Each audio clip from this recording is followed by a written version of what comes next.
Day 18 आज हम पढ़ेंगे डिविडेंड की पेमेंट की टाइमलाइन के बारे में। तो डिविडेंड टू टाइप्स के होते हैं, final dividend and interim dividend. Final dividend को शेयर होल्डर्स डिक्लेयर करते हैं एंड इंटरिम डिविडेंड को बोर्ड ऑफ डायरेक्टर्स डिक्लेयर करते हैं।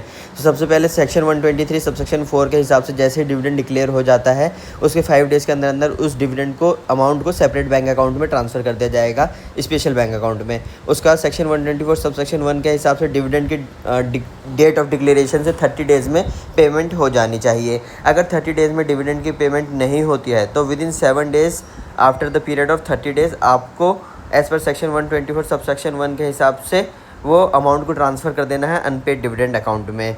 फिर उसके बाद अनपेड डिविडेंड अकाउंट में वो अमाउंट 7 ईयर्स तक रहेगा। अगर 7 ईयर्स तक भी शेयर होल्डर्स उसको क्लेम नहीं करते हैं तो उसके बाद एज़ पर सेक्शन 124 सबसेक्शन 5 वो अमाउंट ट्रांसफ़र हो जाएगा IEPF अकाउंट में, यानी कि investor education protection fund account में।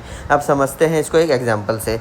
समझिए कि कंपनी की AGM हुई 1 जुलाई 2025 को और उसने डिविडेंड को डिक्लेयर कर दिया। तो सबसे पहली जो हमारी वो आती है जो ऑब्लिगेशन आती है वो 6 जुलाई 2025, यानी कि विद इन 5 डेज़ हमें वो अमाउंट को ट्रांसफ़र कर देना है इन शेड्यूल बैंक अकाउंट में, जो कि सेपरेट बैंक अकाउंट होगा। और लास्ट डेट ऑफ पेमेंट क्या होगी?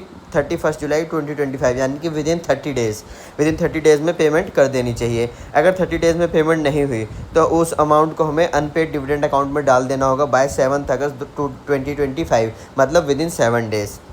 उसके बाद अगर अनपेड डिविडेंड अकाउंट में अब वो अमाउंट 7 साल तक रहेगा। अगर 7 साल तक भी किसी ने उसको क्लेम नहीं किया तो उसको हम ट्रांसफ़र कर देंगे IEPF अकाउंट में ऑन 7 अगस्त 2032 तक।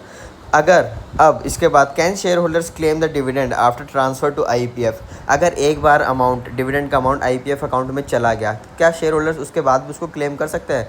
तो जी हाँ, बिल्कुल कर सकते हैं। As per section 125 subsection 3 clause A, जो कि बोलता है कि IEPF अकाउंट में जो भी पैसा है उसको हम इन पर्पज़ के लिए यूज़ कर सकते हैं, मतलब refund of any unclaim dividend जिनमें से एक है। तो जी हाँ, बिल्कुल शेयर होल्डर क्लेम कर सकते हैं। Thank you so much.